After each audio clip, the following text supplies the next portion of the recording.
বাংলাদেশের একজন প্রথিতযশা শীর্ষস্থানীয় সুন্নি আলেম উস্তাদুল উলামা আল্লামা ডক্টর কাফিলউদ্দিন সরকার সালিহি সাহেব মাদ্দাজিল্লাহুল আলী হুজুর সম্পর্কে আজকে দেখলাম অনলাইনে অফলাইনে বিভিন্ন ভাবে মানুষ একটু সমালোচনা করার জন্য চেষ্টা করছেন। আমি বলবো সমালোচনা সবাই করতে পারে, কিন্তু সমালোচনাটা যেন যৌক্তিক হয়। ডক্টর কাফিলউদ্দিন সরকার সালিহি সাহেব একজন বিদগ্ধ বিজ্ঞ প্রবীণ আলেম, একজন বিশিষ্ট আলেম, শীর্ষস্থানীয় আলেম। তিনি বাংলাদেশের লক্ষ লক্ষ ইমাম এবং মুয়াজ্জিন তাদের পক্ষে কথা বলতে গিয়ে তিনি একটা কথা বলেছেন।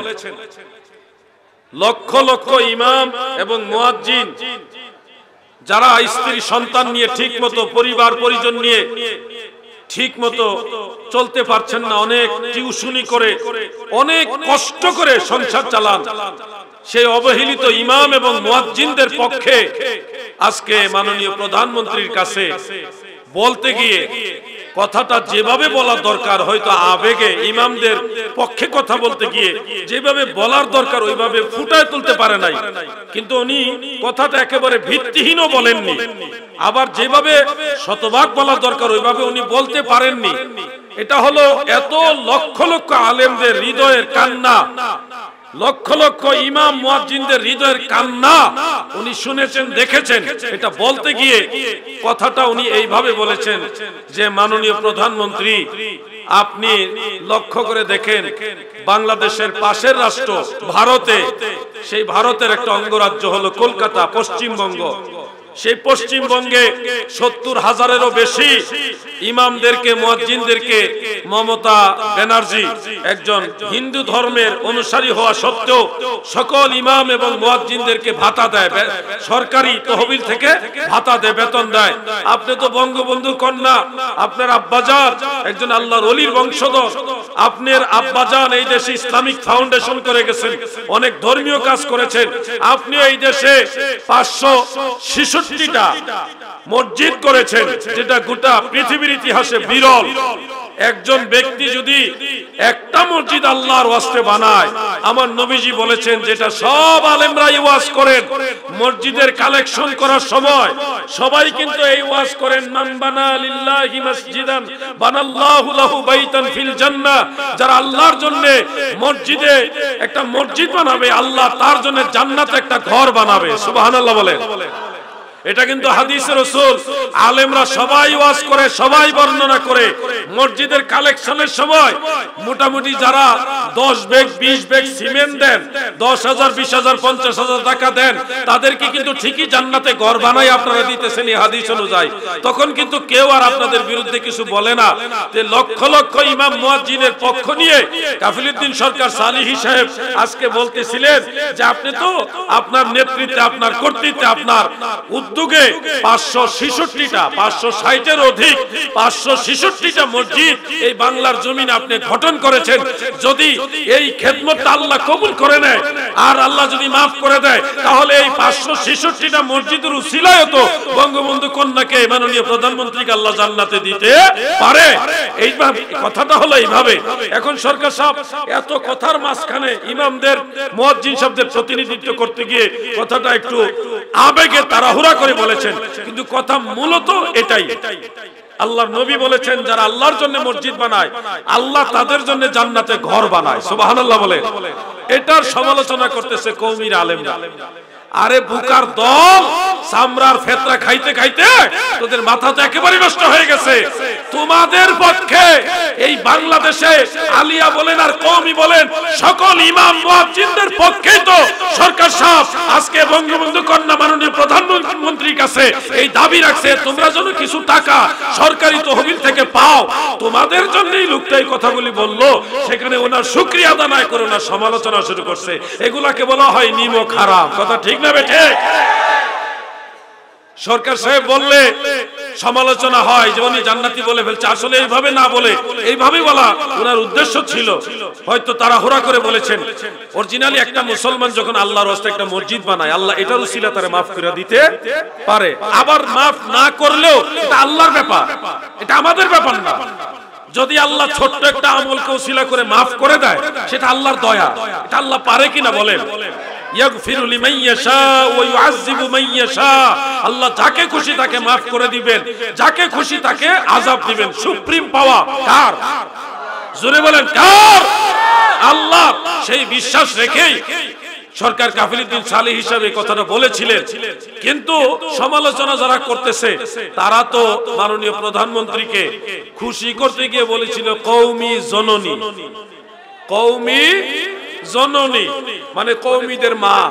বলেন কওমিদের মা। তাহলে এই কথা দিয়ে কি বোঝা যায়? কওমিরা যদি জান্নাতে যায়, কওমিদের মা কি জাহান্নামে যাবে? তোমরাই তো বলছো মাননীয় প্রধানমন্ত্রী শেখ হাসিনা তোমাদের মা, কওমি জননী। এই উপাধি তো তোমরাই দিছো। কাফিলুদ্দিন সাহেব উনি এইভাবে কথাটা বলা ফেলাতে উনাকে একেবারে সমালোচনা করে 14 গোষ্ঠী উদ্ধার করে দিতেছো।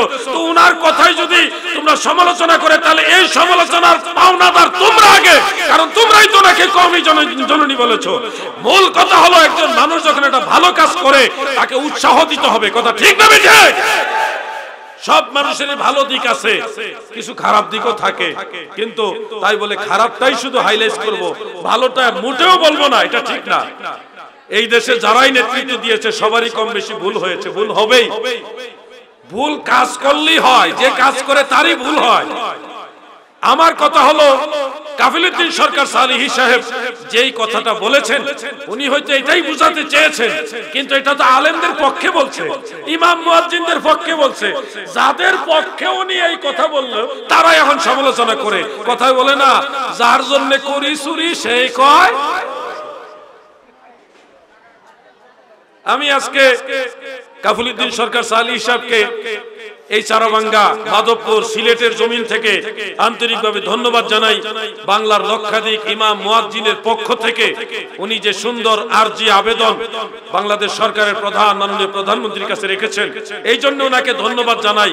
আল্লাহ ওনাকে সুস্থ রেখে হায়াত দারাজ করে, বলেন আমিন। উনি ধন্যবাদ পাওয়ার উপযুক্ত, কারণ এই স্বাধীনতার 50 বছরে কেউ এই ধরনের দাবি ইমাম মুয়াজ্জিনদের পক্ষে রাখে নাই, উনি রেখেছেন। এই জন্য ওনাকে ধন্যবাদ দেওয়া দরকার আছে না নাই? ওনার জন্য দোয়া করি। বাংলাদেশে অনেক ভালো কাজ, ধর্মীয় অনেক ভালো কাজ করার পিছনে আমাদের সরকার সাহেবের অনেক অবদান আছে। আর এই ধরনের প্রতিনিধি সামনে আছে বিদায় তো আমরা ভালো আছি। আল্লাহ আমাদের তাদের উসিলে ভালো রেখেছেন। আল্লাহ যেন আমাদের কবুল করেন, বলেন আমিন। আল্লাহুম্মা সাল্লি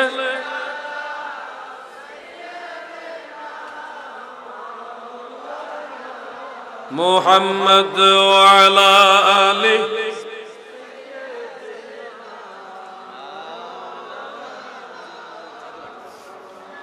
মোহাব্বতের আওয়াজে পড়ুন আল্লাহুম্মা সাল্লি মারহাবা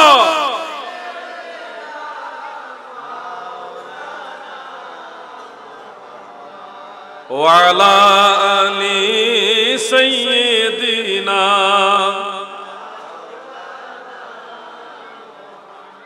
প্রিয় ভাইয়েরা আমার, যেই কথাগুলো আপনাদের বললাম, আল্লাহর ওলিদের মধ্যে, আল্লাহর মায়ার বান্দাদের মধ্যে এমন কিছু বান্দা আছে যারা জমিনে দাঁড়ায় আরশে আজিম পর্যন্ত দেখতে পারে। চর্মচক্ষুরেই চোখ, এই যে কপালের চোখ, চর্মচোখের পাওয়ার ক্ষমতা খুবই সীমিত। আপনি যতটুকু সামনে দেখছেন ততটুকুই দেখছেন, পিছনে দেখা যায় না, ডানেও না বামেও না, সামনে যতটুকু সম্ভব হয় ততটুকুই দেখেন। কিন্তু আপনারা জানেন, নিশ্চয়ই জানেন, এই চোখ ছাড়াও আমাদের আরো চোখ আছে, আমাদেরও আছে। আল্লাহর ওলিদের তো আছেই, আমাদেরও আছে। আমি একটা উদাহরণ দিই। আপনারা ঘুমের মধ্যে স্বপ্নে দেখেননি? মনে হয় দেখেন না। স্বপ্নের মধ্যে দেখলেন দাদা মারা গেছে, দাদা স্বপ্নের মধ্যে এসে বলছে তুই আমার জন্য এটা কর ওইটা কর, বা দাদা একটা কিছু বলে গেছে, এটা আপনি শুনলেন, দেখলেন স্বপ্নের ভিতরে। যে কোনো ভাবে এরকম ঘটনা স্বপ্নের মধ্যে আপনারা দেখেন কিনা ভাই? আচ্ছা, স্বপ্নে তো দেখলেনও শুনলেনও, দেখলেনও শুনলেনও।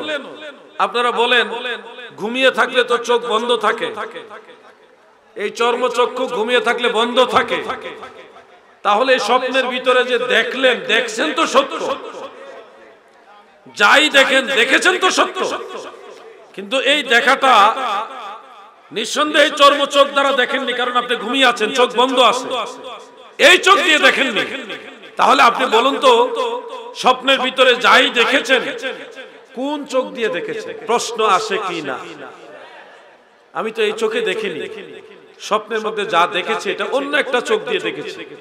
তার মানে বোঝা যাচ্ছে আপনার আমার মাঝে বাতিনি ভাবে আল্লাহ দেখার মতো আরেকটা চোখ রেখেছেন, আরেকটা কান রেখেছেন। এই কানে নয়, অন্য একটা কানে শুনেছি, এই কান দিয়ে স্বপ্নের মধ্যে শুনি না, অন্য কানে শুনি। তাহলে আমাদের মাঝে এই উপমা রয়েছে, যেই উপমা দ্বারা বোঝা যায় এই চর্ম চোখ ছাড়াও অন্য একটা চোখে দেখা যায়, এই কান দ্বারা ছাড়াও অন্য একটা কান দিয়ে শোনা যায়। তো এটা একটা উদাহরণ, একটা উপমা, যে আল্লাহ চাইলে আপনাকে এই চোখ ছাড়াও দেখাইতে পারে। তা আপনাকে যদি আল্লাহ চর্ম চোখ ছাড়া অন্য চোখ দিয়ে দেখাইতে পারে, আল্লাহর ওলিকে আল্লাহ এই চর্ম চোখ ছাড়া অন্তরের চোখ দিয়ে আর শাজিম পর্যন্ত দেখাইতে পারে নাকি পারে না? জবান খুলে বলেন পারে কিনা? বিষয়টা বুঝতে কি কষ্ট হয়ে গেছে আপনাদের? আপনাদের এই বিশ্বাসটা রাখতে হবে, আল্লাহর ওলিদের একটা অন্তর চোখ আছে, যে অন্তর চোখ দ্বারা অনেক কিছু দেখে ফেলে, অনেক কিছু জানে। আমি একবার একজন আল্লাহর ওলির দরবারে গেলাম, এই ধরেন কয়েকদিন আগে, 1 মাস তো হয়নি মনে হয়, 1 মাস হয়নি, ময়মনসিংহের শেরপুর এই দরবারটা, মুর্শিদপুর পাক দরবার শরীফ, এটা 1 মাসও হয়নি ঘটনাটা।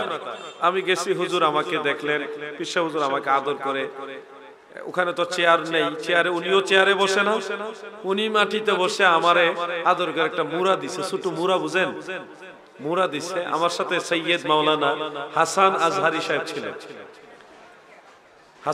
হাসান আজহারি ভাই আমি, আমাদের দুইজনকে 2টা মুড়া দিল, আমরা বসলাম। হুজুরে একটা চৌকি ছিল আর কি, চৌকি, ওটার মধ্যে বসলেন। একটা পরিবেশ, মানে ওলি আল্লাহদের দরবারে তো শান শৌকত ওরকম থাকে না, তো হুজুরে আমাদের বসতে দিলেন। আমরা বসতেছি, মানুষ আর মানুষ, এত মানুষ। হঠাৎ একজন আইসা খুব ইয়ে করে দাঁড়ায় রয়েছে অনেকক্ষণ ধরে, হুজুরের দিকে বারবার তাকাইতেছে। হঠাৎ পীর সাহেব হুজুর আমাদের কাছ থেকে উনার দিকে চেহারাটা ঘুরাইলেন, উনি কিন্তু ডাকেও নাই, দাঁড়ায় আছে তাকায়া, আমি ফলো করতেছি। পীর সাহেব হুজুর ঘুরে বলতেছে, বাবা আপনি তো মার্ডার কেসের আসামি, অনেক বড় মামলা এইটা, বাবার সাথে একটু সময় লাগবে, ধৈর্য ধরেন, দাঁড়ায় থাকেন। ওয়াল্লাহি আমি মিথ্যা কথা বলছি না। ওই লোক তো থরথর করে কাঁপা শুরু করছে। আবার এদিকে উপজেলা চেয়ারম্যান থেকে শুরু করে ভিতরে ভালো ভালো প্রশাসনের লোকেরাও আছে। সে চিন্তা করে গেছে, আয় হায়, যা কইরাইছি হয়তো হুজুর কইয়া দিল সবার সামনে। এখন সে হাওমাও করে কান্দা শুরু করছে, হুজুর আমার মাফ করে দেন, আমি এখন বাঁচবো কিভাবে, আমাকে রাস্তা বলে দেন। কিছুক্ষণ পরে হুজুর তার দিকে তাকে বলছে, তোমার টেনশন নাই, আল্লাহ পাক তোমারে সেভ করবে, তোমাকে রক্ষা করবে, বাকি জীবন কোনো অন্যায় কাজ করো না। সুবহানাল্লাহ বলেন।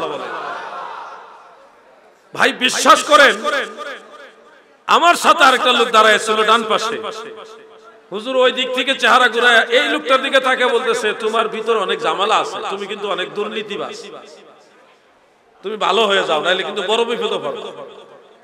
আজীব ব্যাপার, 1 মাসও হয়নি এই কথাটা, এই ঘটনাটা। এই লোকের দিকে তাকায় বলতেছে, তোমার ভিতরে অনেক ঝামেলা আছে, তুমি কিন্তু অনেক বড় দুর্নীতিবাজ, তুমি ভালো হয়ে যাও, নাইলে কিন্তু বড় বিপদে পড়ে যাবে। এখন সে কিন্তু কল্পনা করে নাই হুজুর যে তার এই কথা বলবে। হঠাৎ করে এই কথা বলার পরে সেও ভীত সন্ত্রস্তে থরথর করে কাঁপা শুরু করছে। তা আমি আরো কয়েকজনকে এইভাবে উনি ওই পিসা হুজুর বলে দিলেন। আমি আর হাসান আজহারি ভাই, হাসান আজহারি ভাই চিনেন আপনারা?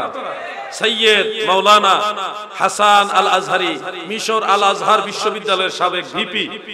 আমরা 2 ভাই একসাথে বসে উনার এই আজীব আজীব বিষয়গুলো দেখতে লাগলাম আর ভাবতে লাগলাম, আসলে সত্যিকারের পীর মুর্শিদ পাওয়াটাও তো কঠিন ব্যাপার।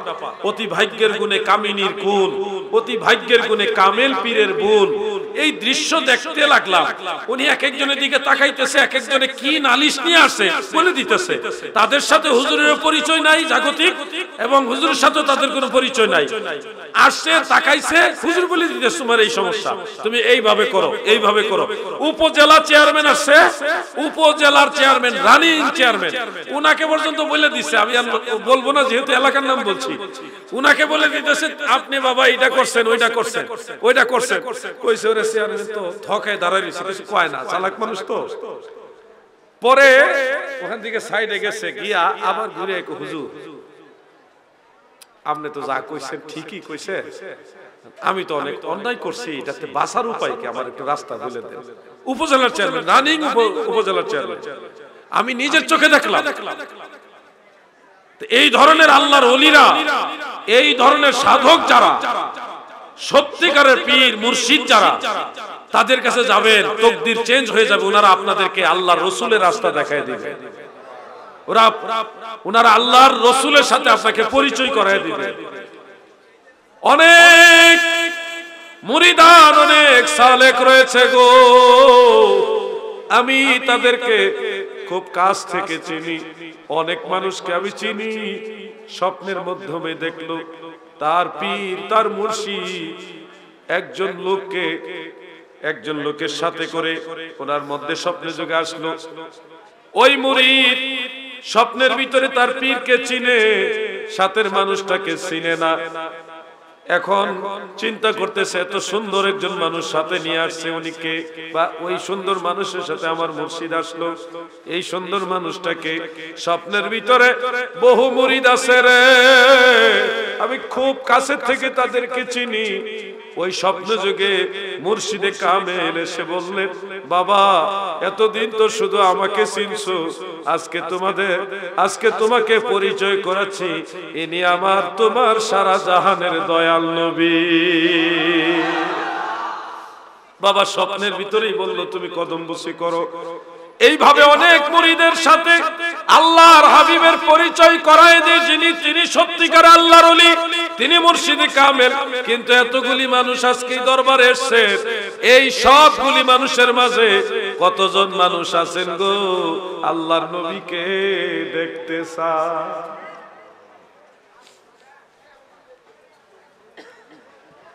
হাত উঠানি লক্ষণই তো ভালো না। আল্লাহর রসুলকে দেখতে চান, হাত উঠে সাক্ষী দেন, দেখতে চান, তাহলে আজকে দুইটা আমলের কথা বলবো। কয়টা আমল? না এটা পারতাম না হুজুর, এটা পারতাম না। ফিরি ফিরি পারলে দেখান নাকি? ফিরি ফিরি পারলে আল্লাহ রসুলকে দেখায় দেন, আমল করতে পারবো না, এটা কি হয় নাকি? দুইটা আমল পারবেন নি করতে? ধারাতে কথাই কয় না। আজকে কি হুজুরে বেশি খাওয়াইলেছে মনে ধারণা। আমি আসার আগে আমার কবির ভাই আছে না, সেমকু পাম্পের কবির শাহ হুজুর, সারা বাংলাদেশের সব আলেমরা আমার কবির ভাইয়ের কাছে আসা, না আসলে তাদের ভালো লাগে না। ঢুকে সেমকু পাম্পে কবির ভাই, মানে কবির ভাই যে কি জিনিস, কি জাদু করছে মানুষ এটা জানে না। কবির ভাই কইয়া একবার অন্দরমহলে সব আলেমরা সবাই তাকে ভালোবাসে, সেও সব আলেমদের ভালোবাসে। কবির ভাই বলতেছে আমাকে, জিহাদি ভাই আজকে যে দরবারে যাইতেছেন, এই দরবারে কিন্তু হেভি খাওয়ায়, মানুষ যারা যায় তাদের খালি খাওয়ায়, আর সাধারণ ওই এক প্লেট ভাত আর সামান্য তরকারি না, পেট শুক্তি খাওয়ায়। তা আমার মনে হয় আজকে পরিমাণ একটু বেশি খাইছেন আপনারা নাকি? আওয়াজ ভালো না, খাইছেন নি? তাইলে এই খাবার বেশি হইলেই সমস্যা হয়। বৈশা শান্তি নাই, দুরূদ শরীফ পড়ে শান্তি নাই, হ্যাঁ জিকির করে শান্তি নাই, কারণ পেট ভরা। তো পেট পুরো ভরা না থাকলে, খালি থাকলে তখন জিকিরও মজা লাগে, ইবাদতে মজা লাগে, দুরূদে মজা লাগে। আপনাদের কি পেট কিছুটা খালি হয় না এখনো? আবার খাইবেন, দরকার লাগলে আবার খাইবেন, খাইতে খাইতে তো করবেন। কিন্তু আমরা দুরূদ শরীফ জিকির বা নবী পাকের কথা যখন বলবো তখন একটু জজবার আওয়াজ লাগবে। আর মাধবপুরের মুসলমান, মাধবপুরের সুন্নি মুসলমান যে এত দুর্বল হয়ে গেছে আমি তো কল্পনা করতে পারতেছি না। এটা তাকবীর দিব আপনাদেরকে নিয়ে। রেডি আছেন? জোরে কোন রেডি আছেন? নারায়ে তাকবীর। আপনি কইছেন কইছেন না। আবার নারায়ে রিসালাত আহলে সুন্নাত ওয়াল জামাত ওলি আল্লাহ যেখানে। এত করে বোঝা গেছে কিছুটা হজম হয়েছে খাবার। খাইছেন হেরা? খাইছেনি? খাইছে? আচ্ছা খাওয়াই বনেলে খাইলে খাওয়া দাওয়া ভরপুর। এটার নাম হইলো মাধবপুর। আমরা বলি খাওয়া দাওয়া ভরপুর, তার নাম ফরিদপুর। আমি বিশ্ব জাকের মঞ্জিলে একজন গরু রাখাল, ওই দরবারে একজন রাখাল। বলি আল্লাহদের দরবারে মাটি কাটি, রাখালি করি, পাথর ভাঙ্গি, ইট পাথর ভাঙ্গি, মানুষ পেশাব পায়খানা করলে এগুলি পরিষ্কার করি। বিশ্বাস করবেন আপনাকে করতে হবে। পীর মুরিদ এত সোজা না, মাটি কাটতে হবে, পীরের বাড়ি গিয়ে ধুলাবালি পরিষ্কার করতে হবে। পীরের বাড়ি জমিদারি চলে না, পীরের বাড়ি মুরিদের কাছে গোলামির জায়গা। পীরের বাড়ি গিয়ে ফুটাঙ্গিরি করবেন না, জমিদারি করবেন না, পীরের বাড়ি গোলাম হিসেবে যাবেন, মিসকিনের মতো থাকবেন, তাহলে আপন মুর্শিদের তাওয়াজ্জু আপনার দিকে আসবে। পীর তো সামান্য নয়, নবীর নায়েব হয়। যিনি সত্যিকারের পীর, তিনি সত্যিকারের রাসূলের পাকের নায়েব হয়। এজন্য পীর মুর্শিদের দরবারে গেলে আপনাদেরকে অবশ্যই আদব কায়দা বজায় রাখতে হবে। কিন্তু সে আদব তো হারিয়ে গেছে। আমাদের 20 বছর আগের মানুষের যে ধর্মীয় ভাব গাম্ভীর্য এখনের মানুষের মধ্যে অনেক বেশকম হয়ে গেছে। এখন মা বাবাকেই তো মানুষ সম্মান করতে চায় না, নিজের বাবাকে সম্মান করে না। আমার ছোটবেলার কথা বলি আপনাদের শিক্ষা দেওয়ার উদ্দেশ্যে। আমি প্রথমে স্কুলে যখন পড়েছিলাম, আমার একজন বাংলা স্যার, বাংলা টিচার ছিল, ওনাকে আমরা ভুইয়া স্যার বলতাম। আমি আমার আব্বাজানের জন্য খাবারের টিফিন ক্যারি দিয়ে খাবার নিয়ে দোকানে যাচ্ছিলাম। আমার আব্বাজান বাজারের ব্যবসায়ী, বাইসাইকেল কিনে দিয়েছিলেন আমার আব্বাজান পড়ালেখার জন্য। সকালবেলায় ফজরের নামাজ পড়ে বাইসাইকেল চালায়া পড়াত যাইতাম, প্রাইভেট পড়াত যাইতাম। ওখান থেকে বাড়িতে এসে নাস্তা খাইয়া আবার এই বাইসাইকেল চালাই স্কুলে যাইতাম। পরে মাদ্রাসাতে গিয়েছি। মাদ্রাসা জীবনে আমাকে নিয়েছে আমার 7 রাজার ধন আল্লামা মুফতি আবু নাসির জিহাদি সাহেব হুজুর। তো আব্বাজানের জন্য একদিন খাবার নিয়ে বাইসাইকেল দিয়ে যাচ্ছিলাম। যাওয়ার সময় দেখি রাস্তাটা ছিল মাটির রাস্তা। আমাদের বাড়ি থেকে বাজারে যাওয়ার যে রাস্তাটা একটু বড় রাস্তা, কিন্তু মাটির রাস্তা, এটা বহুত আগের কথা। হঠাৎ দেখি আমার ওই বাংলা স্যার, ভুইয়া স্যার আসতেছে। যখন দেখলাম ভুইয়া স্যার আসতেছে আর আমি সাইকেল চালাইতেছি, স্যার যদি দেখে আমি সাইকেল চালাইতেছি, কালকে জানে কি বাদামটা পড়বো। বাদাম বুঝছেন না আপনারা? শাসন করবে। এই ভয়ে বাইসাইকেল থেকে লাফ দিয়ে নামছি, হাত ব্রেক কইরা সাইকেল থেকে নামছি। স্যার আয়া পড়তেছে, আমার দেখছে সাইকেল চালাইতেছে। নেমে ওয়াল্লাহি আমি মিথ্যা কথা বলছি না, সাইকেলটা সহ নিয়ে আমি রাস্তা থেকে নামাইয়া পাশে ধান ক্ষেত, ওই ধান ক্ষেতের গুড়াই গিয়ে সাইকেল নিয়ে দাঁড়াইয়া টিফিন কেরি এক হাতে আর এক হাতে সাইকেল ধইরা থরথর করে কাঁপছি আর ডরাইয়া ভয়ে ভীত সন্ত্রস্ত সালাম দিয়া আসসালামু আলাইকুম স্যার। রডের মতো সোজা হয়ে দাঁড়ায় রয়েছি। স্যারে ওয়ালাইকুম আসসালাম কইয়া মাথাটা নাড়াইয়া স্যার স্যারের মতো চলে গেছে।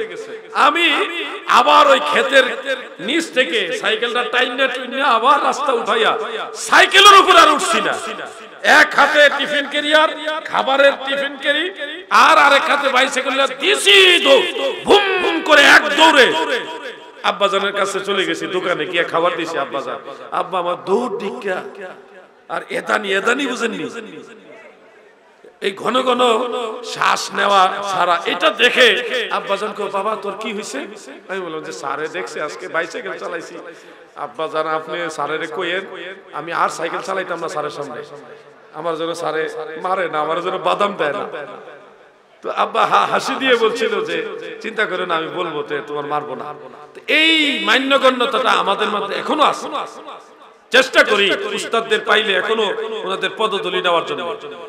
আজ থেকে 30 বছর আগে যেই ছেলেগুলি লেখাপড়া করত তারা টিচারদেরকে দেখলে, মাদ্রাসার হুজুর দেখলে তো উপায়ই নাই, স্কুলের স্যার টিচার দেখলে তারা ভয় পেত, ভীত সন্ত্রস্ত হয়ে বাইসাইকেল হোক মোটরসাইকেল হোক বলতে নেমে যেত, নেমে দাঁড়ায় আদবের সাথে সালাম দিত। আর এখন পুরো উল্টো হয়ে গেছে বিষয়টা। এখন স্যার যদি রাস্তা দিয়ে যায় আর আপনি যদি দেখেন, তখন ছাত্র কি করে জানেন? বাইসাইকেলে বেল দেয়, টিডিং টিডিং। আর এখন তো বাইসাইকেলের নাই, হরেন আছে, টিট সাইড দেন, স্যারের টিট দেয়। তাহলে বিষয়টা চেঞ্জ হয়ে গেছে না? আপনাদের মধ্যে সেই মান্যগণ্যতাটা ফিরাই আনতে হবে। আমার এই কথাগুলি বলার উদ্দেশ্য হলো যে সম্মান ইজ্জত এই জিনিসটা ফিরিয়ে আনতে হবে। উস্তাদ যারা আছেন, টিচার যারা আছেন, পীর ও মুর্শিদ, মা বাবা, ওনাদেরকে সম্মান করা লাগবে নাকি লাগবে না? সবাই বলেন লাগবে কি না? আমি আমার ব্যক্তিগত জীবনের এই কথাটা দিয়ে আপনাদেরকে উদ্বুদ্ধ করলাম, আপনারাও আপনাদের উস্তাদদের সম্মান করেন। শুনেন, জ্ঞান কিতাবের মধ্যে থাকে না, জ্ঞান থাকে সিনার ভিতরে। যদি আপনার উস্তাদকে ওইভাবে শ্রদ্ধা করতে পারেন, দেখবেন আপনি একজন দামি মানুষ হয়ে গেছেন। আল্লাহ আপনার মর্যাদা অনেক বুলন্দ করে দিয়েছে। আর যদি নিজে অহংকার করেন, হ্যাঁ বেতন দিয়া পড়ি, মাসে মাসে বেতন দেয়, সারিগার ফিরি পড়ায়, এই ধরনের মন মানসিকতা যদি নিয়ে রাখেন, তাহলে আপনার ভবিষ্যৎ ওরকমই হবে। আল্লাহ যেন আমাদের মুরব্বীদের সম্মান করার তৌফিক দেন, বলেন আমিন। সবাই বলেন আমিন। যেহেতু আল্লাহর ওলির দরবার, দীর্ঘ সময় কথা বললাম, আপনাদের ইসলাহের নিয়তেই কিছু কথা বলেছি। আর আপনারাও আদবের সাথে দীর্ঘ সময় কথা শুনেছেন। অনুরোধ করে যাচ্ছে, আমার আলোচনার মূল থিমটাই ছিল ওলি আল্লাহদের কাছে যাওয়া, তাদের কাছে যেতে হবে, তাদের সোহবতে বসতে হবে, ওলি আল্লাহ মানা, পীর মুর্শিদের কাছে যাওয়া, এটাই ছিল আমার মূল থিম। দুইটা আমলের কথা বলতে চেয়েছিলাম, মনে আছে আপনাদের? এক নম্বর আমল হলো হারাম খাওয়া ছেড়ে দিবেন। কেউ দি কিছু কয় না। এক নম্বর আমল হারাম খাওয়া ছেড়ে দিতে হবে। বলেন কি করতে হবে? হারাম। হারাম মানে কি? মদ খাওয়া কি? যুবকরা বলো, মদ খাওয়া কি? গাঁজা খাওয়া কি? ইয়াবা খাওয়া কি? সুদ খাওয়া কি? ঘুষ খাওয়া কি? আরো যত হারাম আছে, এই হারাম ছেড়ে দিতে হবে। দুই নম্বর হলো আপনি ফরজ নামাজ এগুলির পাশাপাশি বেশি বেশি দুরূদ শরীফ পড়বেন। কি করবেন? বেশি বেশি দুরূদ শরীফ পড়বেন। এই দুইটা আমল যদি আপনারা করতে পারেন পারফেক্টলি, হারাম ছেড়ে দেন। পাঁচ ওয়াক্ত নামাজ তো এটা আপনি করবেনই আপনারা, কিন্তু নবী করিম সাল্লাল্লাহু আলাইহি ওয়াসাল্লামের সাথে যদি আপনার দিদার চান, যদি দয়াল নবীজিকে দেখতে চান, তাহলে এই হারাম খাওয়া ছেড়ে দেন। অপবিত্র এই দেহ নিয়ে আল্লাহ রাসূলের সাথে দিদার হবে, এই আশাটা ছেড়ে দেন। পবিত্র আত্মার অধিকারী হওয়ার চেষ্টা করেন। এক নম্বর হলো হারাম ছেড়ে দেওয়া। বলেন হারাম ছেড়ে দেওয়া, হালাল খাওয়া। দুই নম্বরটা যেন কি? দুই নম্বরটা কি? তারা যে বুঝলে গেছে গায়ে, এখন একটা এখনই বুঝলে গেছে। হ্যাঁ, ও আজ যাই করে এখানে ঢুকাইতেছে, ওইখানে বাইর করে দিতেছে। আমি ইয়াতে ওই যে নবীগঞ্জে একটা থানা আছে, রামপুর, নবীগঞ্জ থানায় রামপুর এলাকায় একজন একটা ওয়াজ করতেছিল আর কি, অনেক আগের কথা, যে মক্কায় গেলাম, মদিনায় গেলাম রে, ঢাকা গেলাম, সিলেট গেলাম, রামপুরের মতো এমন জায়গা পাইছি না। এক মুরব্বী, একজন ইয়াংম্যান যুবক বলতেছে, চাচা আমাদের রামপুর কি মক্কা মদিনার চেয়ে বড়? চাচা এবার জ্ঞান ফিরেছে, কি কস? কোথায় মক্কা মদিনা আর কোথায় রামপুর? কিসের সাথে কি তুলনা দিচ্ছ? আসসালামু আলাইকুম, আসেন। চাচা খেপে গেল। এরপরে মুরব্বীকে যুবক জিজ্ঞাসা করে, আমাদের রামপুর কি মক্কা মদিনার চেয়ে বেশি দামি? কোনদিন না। হুজুর যে ওয়াজ করলো, মক্কায় গেলাম, মদিনায় গেলাম, রামপুরের মতো এমন জায়গা পাইছি না। আপনি যে করলেন, ওইটা সুরের ঠেলাই করে লেছেন।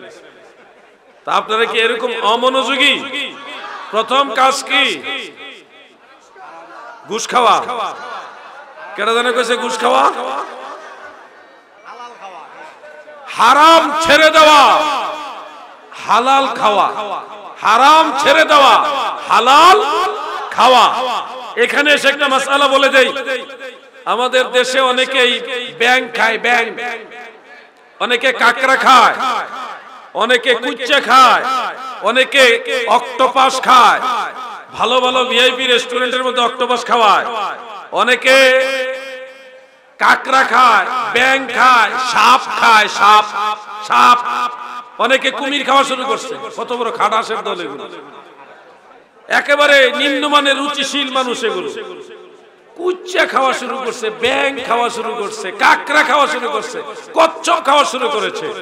আবার এগুলি খাওয়ার পক্ষে এক শ্রেণী তথাকথিত স্কলাররা সাফাই গাইতেছে, কয় সামুদ্রিক প্রাণী হিসেবে আপনারা কচ্ছপ খেতে পারেন, আপনারা ব্যাং, কাকড়া, অক্টোপাস খেতে পারেন, ঝিনুক খেতে পারেন। কত বড় খাওয়িন না! তার দলিল হলো কুরআনুল কারীমের মধ্যে আল্লাহ তাআলা সাইদুল বাহার হিসেবে সামুদ্রিক প্রাণী খাওয়া বৈধ করেছেন। কোরআন শরীফে এটা আছে যে সামুদ্রিক প্রাণী খাওয়া আল্লাহ হালাল করেছেন। সূরা মায়েদার মধ্যে এই কথাটা আছে। কিন্তু আমার কথাগুলো ভালোভাবে খেয়াল করবেন। ব্যাং খাওয়া যাবে না, অক্টোপাস খাওয়া যাবে না, কাকড়া খাওয়া যাবে না, কুমির খাওয়া যাবে না, কচ্ছপ খাওয়া যাবে না, কুচ্চা বা কুচিয়া খাওয়া যাবে না, ঝিনুক খাওয়া যাবে না। কেন খাওয়া যাবে না? কারণ হলো আল্লাহ তাআলা যেই জিনিসগুলোকে, যেই প্রাণীগুলিকে হালাল করেছেন, ওই প্রাণীগুলো হলো সামুদ্রিক প্রাণী, মানে জলজ প্রাণী। সব সময়ের জন্য সমুদ্রের জলের মধ্যে বসবাস করে যে প্রাণীগুলি, ওগুলাকে আল্লাহ হালাল করেছেন। আমার ছাত্র ভাইরা, শিক্ষিত বাবারা, আপনারা আমাকে একটু হেল্প করুন। প্রাণী কয় প্রকার? 3 প্রকার। প্রাণী কয় প্রকার? বায়োলজির ছাত্র যারা আছেন, স্টুডেন্ট যারা আছেন, আপনারা তো জানেন। একটা হলো জলজ প্রাণী, জলজ প্রাণী, আরেকটা স্থলচর প্রাণী, আরেকটা উভয়চর প্রাণী। যেই প্রাণী সব সময় জলের মধ্যে বসবাস করে ওটাকে জলজ প্রাণী বলে। মানে সামুদ্রিক প্রাণী বলতে ওই জলজ প্রাণীকে বোঝাচ্ছে। আরেকটা হলো স্থলচর প্রাণী, যেটা সব সময় স্থলে বিচরণ করে, মানে মাটির উপরে বসবাস করে। আরেকটা প্রাণী আছে, আরেক জাত প্রাণী আছে, ওটা জলেও থাকে, স্থলেও থাকে। উভয়চর যাদেরকে বলা হয়। কি চর? উভয়চর। এবার আপনারা আমাকে একটু হেল্প করুন। ব্যাং জলজ প্রাণী না উভয়চর প্রাণী? উভয়চর প্রাণী, সে জলেও থাকে, স্থলেও থাকে। এরপরে কাকড়া, সেটা কি জলজ প্রাণী না উভয়চর প্রাণী? উভয়চর প্রাণী, কারণ কাকড়া জলেও থাকে, ডাঙায়ও থাকে, পানিতেও থাকে। আপনি দেখেন কুচিয়া, এটাও কিন্তু মাটির নিচে থাকে, পানির ভিতরে থাকে না, মাটির নিচে থাকে, গর্ত করে মাটির ভিতরে থাকে। এটাও কিন্তু জলজ প্রাণী নয়। আপনি দেখেন কচ্ছপ, সে স্থলেও থাকে, জলেও থাকে। কুমির, সে জলেও থাকে, স্থলেও থাকে। অক্টোপাস জলেও থাকে, স্থলেও থাকে। মানে যেই প্রাণী জলেও থাকে, স্থলেও থাকে, এই ধরনের প্রাণীগুলোর হুকুম ওই সাইদুল বাহার সামুদ্রিক প্রাণীর অন্তর্ভুক্ত নয়। আল্লাহ তাআলা সামুদ্রিক প্রাণী হিসেবে যেগুলাকে জায়েজ করেছেন, হালাল করেছেন, সেই প্রাণীগুলি হলো মাছ, মাছ বা যেগুলি সবসময় পানির মধ্যে, নদীতে হোক, সমুদ্র হোক, পানির মধ্যে থাকে, ওগুলোকে আল্লাহ হালাল করেছেন। এখন দলিল হইল মাছের, সামুদ্রিক প্রাণীর, এটা নিয়ে লাগাইছে কুচ্চার ভিতরে, কাকড়ার ভিতরে, হ্যাঁ, এটা নিয়ে লাগাইছে ব্যাঙের ভিতরে। কত নম্বরের খাটাস! কুরআনুল কারীমের একাধিক আয়াতের মধ্যে আল্লাহ তাআলা বলেছেন যে আমি তোমাদেরকে খাবাইস, যেগুলি নোংরা, অস্বাস্থ্যকর, মানুষের শরীরের জন্য বেশিরভাগ উপযোগী নয়, এই ধরনের খাবার তোমাদের জন্য নিষেধ করে দিলাম।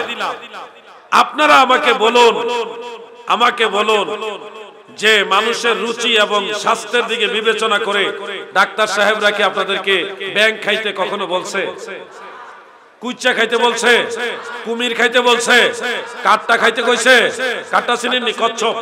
এই যেই জিনিসগুলিকে আপনারা শখ করে অনেক সময় খাওয়ার জন্য প্রস্তুতি নেন, অনেক সময় গিয়ে বনভোজনে পিকনিকে গিয়ে খাওয়া শুরু করেন, ভিআইপি রেস্টুরেন্টে গিয়ে খাওয়া শুরু করেন।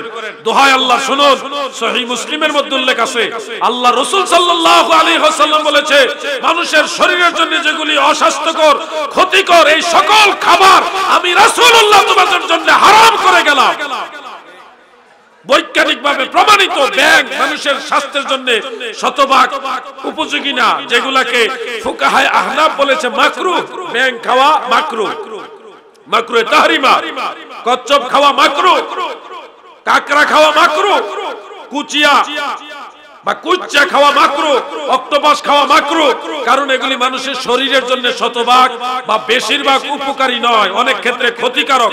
যেই খাবারটা মানুষের শরীরের জন্য বেশিরভাগ উপকারী নয়, ক্ষতিকারক, খাবাইসের অন্তর্ভুক্ত, ওই খাবারটাকেই ফুকাহায়ে কেরাম পবিত্র কোরআন এবং হাদিস অনুযায়ী মাকরুহ বলেছেন, মাকরুহে তাহরিমা বলেছেন। তাহলে আজকে আপনাদেরকে যেটা বললাম, ব্যাঙ খাওয়া যাবে নাকি যাবে না? কচ্ছপ খাওয়া কি যাবে নাকি যাবে না? বা যেই নামগুলি বললাম এই প্রত্যেকটা জিনিস হলো মাকরুহ, এগুলি বর্জন করবেন ইনশাআল্লাহ। বলেন, জোরে বলেন ইনশাআল্লাহ। নয়া নয়া মৌলবী সাহেব যারা আছে, তো রুচিতে বাজলে খেয়ে নিবেন। ইসলামটা তার বাপের বানানো ধর্ম, তো যে বলে দিচ্ছে খেয়ে নিবেন, খেয়ে নিবেন, এই পারমিশন দেওয়ার অধিকার তোমাকে কে দিয়েছে? হালাল বানাইবার মালিক আল্লাহ এবং আল্লাহ রাসূল, হারাম বানাইবার মালিক আল্লাহ এবং আল্লাহর রাসূল। আমার কোনোই ক্ষমতা নাই একটা জিনিসকে হালাল ঘোষণা করা। অবশ্যই হালাল প্রমাণ করতে হলে কোরআন এবং সুন্নাহর দলিল দিয়ে প্রমাণ করতে হবে। কেউ জিজ্ঞাসা করলো ব্যাঙ খাওয়া যাবে না, রুচিতে হলে খেয়ে নিবেন। তোমার বাবার ধর্ম যে তুমি বলে দিচ্ছ খেয়ে দিতে, অবশ্যই কোরআন সুন্নাহ ইজমা কিয়াসের দলিল দিয়ে প্রমাণ করে বলতে হবে যে এই দলিলের আলোকে আপনি খেতে পারেন। কোন দলিল ছাড়াই বলে দিচ্ছে খেতে পারেন। আল্লাহ তাদেরকে হেদায়েত দান করুক, বলেন আমিন। সবাই বলেন আমিন। এই মাসালাটা কেন আলোচনা করলাম? আধুনিক যুগের ছেলেপেলেরা এখন ইউটিউব দেখে মাসালা শিখে, এখন আর মুহাক্কিক আলেমের কাছে যায় না, সব গুগল মৌলবীর কাছে যায়। ইউটিউবে অনেক বক্তা আছে, দেখবেন ব্যাঙ খাওয়া জায়েজ কিনা এটা লেখলেই বড় বড় গুমটা মৌলবী শায়েখ যারা আছে তাদের বক্তব্য পাবেন, তারা এটার পক্ষে জায়েজ ফতোয়া দিয়ে দিচ্ছে। ব্যাঙ খাওয়া জায়েজ, হ্যাঁ, কাকড়া খাওয়া জায়েজ, রুচিতে হলে খাবেন। সাপ খাওয়া জায়েজ, কুমির খাওয়া জায়েজ। যেই পশু, যেই প্রাণীগুলি মানুষের প্রতি হিংস্র, যেমন কুমির মানুষের প্রতি কি হিংস্র, সাপ মানুষের প্রতি কি হিংস্র, কাকড়া মানুষের প্রতি কি হিংস্র, সুযোগ পেলে কেমন মেরে দেয়, কথা ঠিক না ঠিক? এরপরে কচ্ছপ, সেও কিন্তু মানুষের জন্য উপকারী না। তো যেই যে প্রাণীগুলির কথা বলছি এগুলি মানুষের স্বাস্থ্যের জন্য উপযোগী না, হিংস্র, এই ধরনের প্রাণীকে আল্লাহ রাসূল হারাম করেছেন, সহিহ মুসলিমের মধ্যে উল্লেখ। এই জন্য যেগুলি খাবাইস, অস্বাস্থ্যকর বা মানুষের শরীরের জন্য উপযোগী নয় বা হিংস্র প্রাণী, এই ধরনের প্রাণী খাবেন না, বর্জন করবেন। আল্লাহ আমাদেরকে আমল করার তৌফিক দেন, আমিন। আজকের মতো আলোচনা এখানে শেষ। সবাই ভালো থাকুন, সুস্থ থাকুন, এই প্রার্থনা মহান আল্লাহ তাআলার দরবারে রেখে দরবারে গাউসিয়া খাইরিয়া দরবার শরীফের কর্তৃপক্ষ এবং পীর সাহেব হুজুর সহ যারা দায়িত্বশীল সবাইকে অসংখ্য ধন্যবাদ জানিয়ে বিদায় নিচ্ছি। আসসালামু আলাইকুম ওয়া রাহমাতুল্লাহি ওয়া বারাকাতুহু।